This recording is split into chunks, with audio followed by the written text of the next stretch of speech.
I'm sitting in the car because it is pouring down, raining right now, and I don't like cold water. I'm not even gonna lie about it. I can't. Oh, my bad. I cannot stand cold water, so I'm in the car, feeling a little romantic. I'm in the mood. I'm in the mood to speak. Speak about what? Amor, love, romance. My subject in particular is dating someone who's already got their own. Let me break it down in layman's term. Dating a woman who's balling, who's got her own thing going on, and how do you make that work out? First of all, ladies, it's difficult enough for us because we're gonna feel like less of a man. And I'm gonna tell you, a lot of times it's your fault that happens. Because you got your own thing going on, you meet a guy that's at a lesser level than you, the first thing you wanna do is show him the finer things. That's the first mistake you do. I'm not saying that you can't do nice things together, but that's the first mistake. It's a give or take. So what you do is, you meet him, you want to change his wardrobe up a little bit, you want to change the way he dressed, you're buying him J's every week, and he only buys the J's every 3-4 months. So now he got them every week. He's got the closet full, you buy for him. He's spending the night at your high rise. He's driving your Beamer around, and he's used to driving a Honda around. Honda's collecting dust now. He drives your car around so much that he's got his cologne under the armrest, and he done took all your Mary J. Blige CDs out of the changer, and all his Tupac CDs are in there now. He is spoiled. You take him to Smith & Lewinsky every week. He's going to nice places, and you buy him nice clothes, and things start to settle in when it's time for him to do something for you. He can't afford to take you to Smith & Lewinsky. He can't afford to buy you a Gucci bag. And he sees other men talking to you that are wealthy as well. That leads him to further question his manhood and if he's at your level. So now he's starting to think, man, you know, where am I going to take her to eat? What am I going to do for her? You know, I'm not at this woman's level, unless he's a gold digger. And you got those as well. And then he might as well just be a house husband, and you put him in his place as a house husband. But if you're dating a real man that wants to be a man and he understands that you're doing that, you don't do that. What you do, you first meet him. You know you're doing better than him. You first meet him. You let him take you out a few times. And you don't need to tell him how independent you are.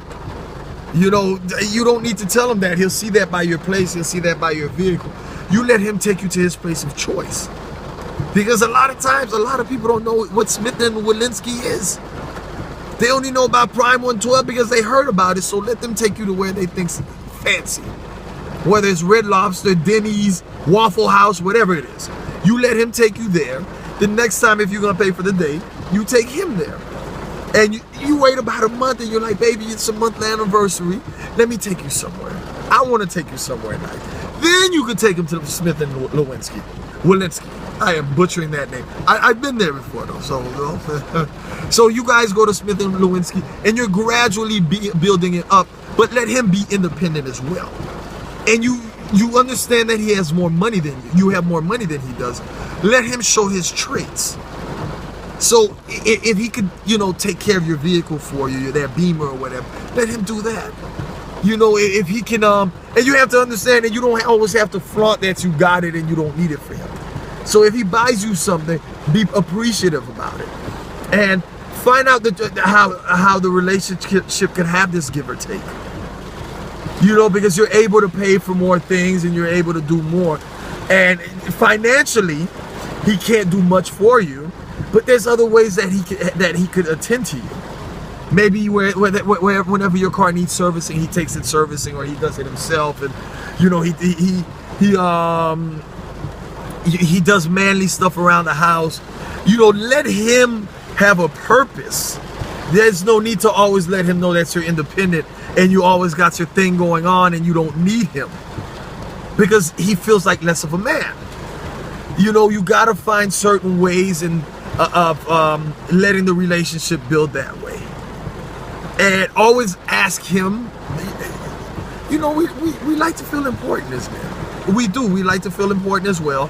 So when you have certain things going on, always ask us about it. We know you can do it yourself, but ask us, and we like to feel like we're useful. And just don't splurge on us too much. Like I said, unless the man's a gold digger, he'll like it. But a real man, he is, when things start settling in, he is going to feel a certain way about the situation. He is gonna feel less of a man because he can't do for you what you're doing for him. So you find certain ways, and ladies and gentlemen, if you know you're gonna have an issue, don't stick it out because you think she's gonna give you stuff and it might settle down, because it's not. It's not gonna settle down at all. And then ladies, if you know this guy's working this career, I'm not talking about a job where he could get better. If he's working his career and you know you make a lot more money than him at the career, don't expect for that to change or start bothering him to change that situation, because that's going to make him feel like less of a man as well. Because he's working his career, he's been fine, he's paying his bills, he had no idea about that life that you're living until you came along, and now you want to change it so he could meet your pay bracket. That's not fair to him, and that's definitely going to push him away. And you know, and it's going to change the dynamics of the relationship, because now he has to match what you're making. He definitely has to match what you're making, and he has to probably go back to school, which he might not want to. So you got to really think about it before you even get that far. Okay, am I going to want more out of him? And you got to ask her that as well too, gentlemen. Hey, are you going to want more out of me later on? Because I'm happy doing this, unless the person's a deadbeat. And ladies, you should know right off bat.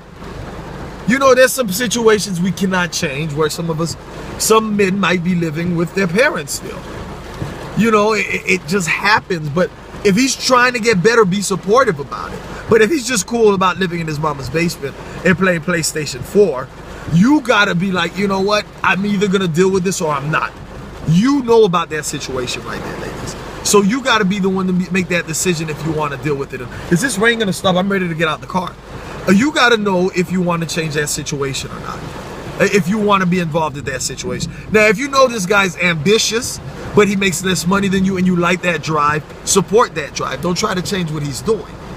Support it 110%. So you gotta know both sides. You gotta know what you want. And ladies, like I said, if you're more well off, do not make that mistake by splurging on him right at the beginning of the relationship, because you're gonna sweep him off his feet for the wrong reasons. I am happy to talk to you guys again. Queenie B, I hope I answered your question. If you guys like what I'm talking about, please share it. Till next time, put your ideas and what you want me to talk about at the bottom. I like to talk to you guys. Love you all. Have a good one.